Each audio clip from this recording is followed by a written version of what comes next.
أعوذ بالله من الشيطان الرجيم. بسم الله الرحمن الرحيم. وآتاكم من كل ما سألتموه وإن تعدوا نعمة الله لا تحصوها إن الإنسان لظلوم كفار. صدق الله العظيم. سبحانك لا علم لنا إلا ما علمتنا إنك أنت العليم الحكيم. وآتا اور اس نے دی تم کو من کل ہر وہ چیز ما جو سألتمو مانگی تم نے اس سے، وَإِن اور اگر تعدو تم شمار کرنا چاہو نعمت اللہ کی نعمتوں کو لا تحصوها تو ان کو شمار نہیں کر سکتے ہو. ان بے شک الانسان انسان ہے لظلوم بڑا ہی بے انصاف کفار اور ناشکرا. اللہ رب العالمین نے حضرت انسان کو پیدا کیا اور اس کی زندگی کے لیے کتنی چیزوں کی ضرورت تھی اللہ نے وہ مہیا کی، فراہم کی. انسان کے لیے اسباب اور زندگی کے وسائل کو فراہم کیا. وہ چیزیں بھی انسانوں کو اللہ رب العالمین ہی نے عطا فرمائی ہیں جن کا انسان کا جسم تقاضا کرتا ہے، اور وہ چیزیں بھی جو انسان دعا کے ذریعے سے مانگتا ہے وہ بھی اللہ رب العالمین ہی انسان کو عطا کرتا ہے. وآتاکم اور اس نے دی تم کو من کل ہر وہ چیز ما سألتمو جو تم نے اس سے مانگی. دعاؤں کو سننے والا، دعاؤں کو قبول کرنے والا، انسانوں کو چیزیں عطا کرنے والا کوئی اور نہیں ہے، اللہ رب العالمین ہی ہے. وَإِن تَعُدُّوا نِعْمَةَ اللَّهِ لَا تُحْصُوهَا لوگو اگر تم اللہ رب العالمین کی نعمتوں کو شمار کرنا چاہو تو شمار نہیں کر سکتے ہو. بہت ساری چیزیں انسان کے پاس ایسی بھی ہوتی ہیں کہ جن کے نعمت ہونے کا انسان کو احساس نہیں ہوتا. جب وہ چھن جاتی ہیں پھر احساس ہوتا ہے کہ یہ بھی کوئی نعمت تھی. یہ درست دانت، یہ درست آنکھیں، یہ کانوں کے ذریعے سے صحیح سننا. جس وقت یہ صلاحیتیں ختم ہو جاتی ہیں پھر انسان کو احساس ہوتا ہے کہ یہ آنکھیں کتنی بڑی نعمت ہیں، یہ دانت کس قدر ایک ہمارے لیے نعمت ہیں. یہاں پر اللہ تعالیٰ نے ارشاد فرمایا وَإِن تَعُدُّوا نِعْمَةَ اللَّهِ لَا تُحْصُوهَا لوگو اگر تم اللہ کی نعمتوں کو شمار کرنا چاہو تو شمار نہیں کر سکتے ہو. انسان کو چاہیے کہ جو بھی اس کے پاس نعمت ہے اس کے پر اللہ رب العالمین کا شکر ادا کرے. لیکن اکثر انسانوں کی یہ کیفیت ہے کہ وہ غفلت کا شکار ہیں، حقیقی معنوں میں اللہ کا شکر ادا نہیں کرتے. اور اللہ تعالیٰ کا حقیقی شکر یہ ہے کہ اس کی بات کو مانا جائے، اس کی اطاعت کی جائے. تو سارے کے سارے ہی کافر وہ لوگ ہیں کہ جو ناشکرے ہیں. ان الانسان لظلوم کفار بے شک انسان بڑا ہی بے انصاف کفار اور ناشکرا ہے. تو جتنے کافر ہیں وہ سارے ناشکری کے راستے کے اوپر ہیں.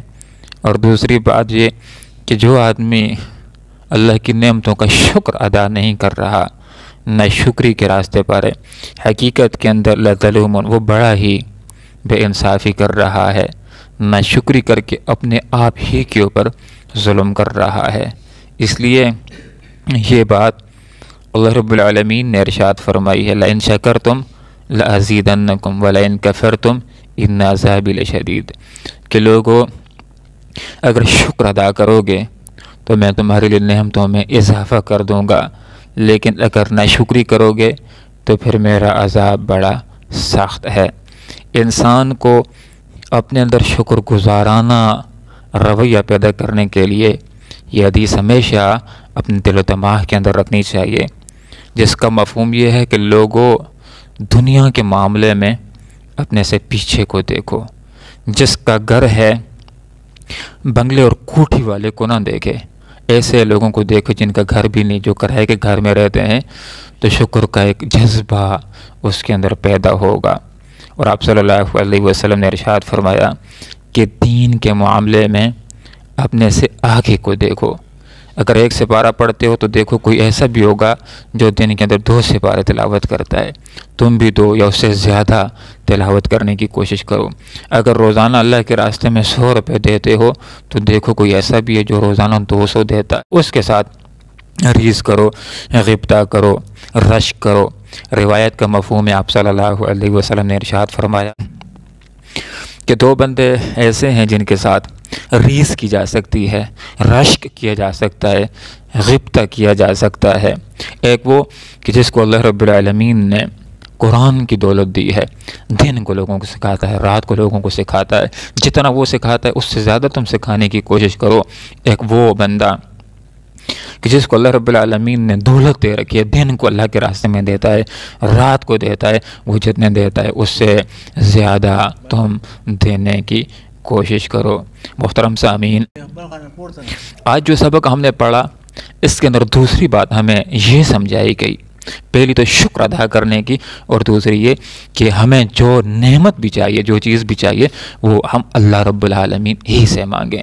اللہ کے پاس سب کچھ ہے، ہمارے مانگنے میں فرق ہو سکتا ہے، اللہ رب العالمین کی عطاؤں کے اندر کوئی کمی نہیں ہے۔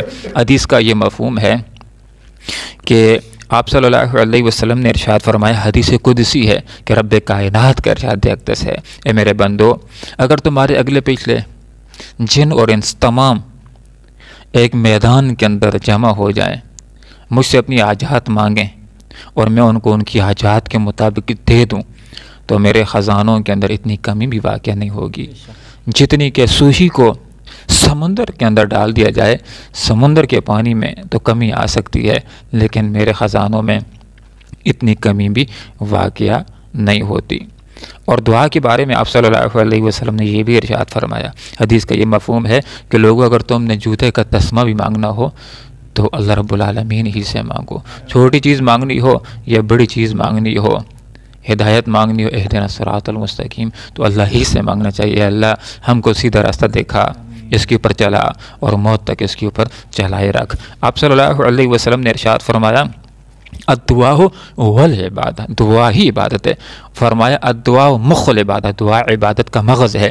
ارشاد فرمایا الدعاء سلاح المؤمن، دعا بندے مومن کا ہتھیار ہے۔ آپ صلی اللہ علیہ وسلم کا ارشاد اقدس ہے، الدعاء نور السماوات والارض، دعا زمین اور آسمان کا نور ہے۔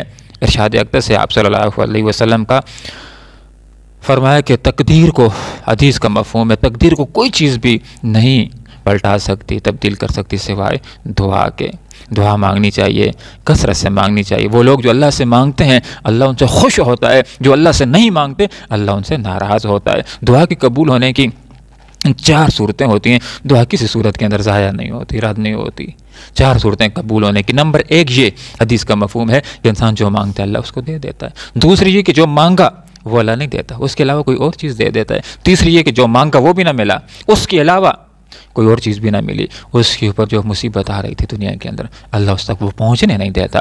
اور دعا کی قبولیت کی 4تھی صورت یہ ہے کہ جو مانگا وہ بھی نہ ملا، اس کے علاوہ بھی کوئی چیز نہ ملی، جو مصیبت تقدیر میں لکھی ہوئی تھی اور وہ بھی پہنچ گئی، تو قبولیت کی 4تھی صورت یہ ہے کہ دعا بطور عبادت کے ثواب کے ذخیرے کے طور پر آخرت میں اس کے لیے جمع کر لی جاتی ہے۔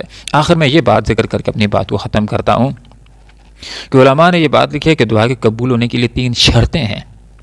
اگر ہم یہ شرائط پوری کریں گے تو انشاءاللہ ہماری ہر دعا قبول ہوگی۔ پہلی بات یہ کہ دعا کے قبول ہونے کی پہلی شرط یہ ہے کہ قبولیت کے پورے یقین کے ساتھ دعا مانگے۔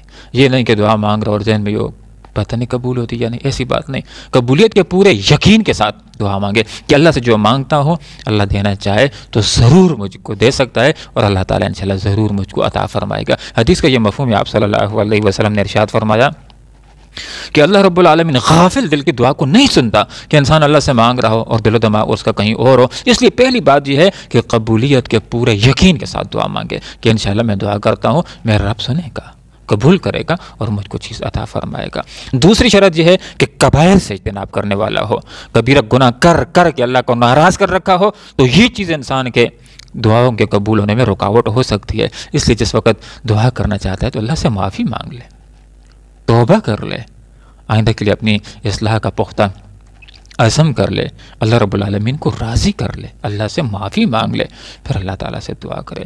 اور تیسری بات، اگر چاہتا ہے کہ اس کی دعائیں قبول ہوں، اس کی عبادات قبول ہوں، تو تیسری شرط یہ ہے کہ اس کا رزق حلال کا ہو۔ اللہ رب العالمین سے دعا کرتے ہیں کہ اللہ تعالیٰ ہمیں دنیا کے اندر بھی امن نصیب فرمائے، سکون نصیب فرمائے، اور آخرت کے اندر ہم سب کو اللہ تعالیٰ جنت کا سکون نصیب فرمائے۔ آمین۔ وآخر دعوانا ان الحمدللہ رب العالمین۔ وآتاکم، اور اس نے دین تم کو، من کل، ہر وہ چیز، ما جو سألتمو، تم نے مانگی اس سے، وَإِنْ، اور اگر تعدو، تم شمار کرنا چاہو، نعمت اللہ، اللہ کی نعمتوں کو، لا تحصوها، تو ان کو شمار نہیں کر سکتے ہو۔ ان بے شک الانسان، انسان ہے، لظلوم، بڑا ہی بے انصاف، کفار اور نا شکرہ۔ اللہم ربنا آتنا فی الدنیا حسنہ وفی الآخرۃ حسنہ وقنا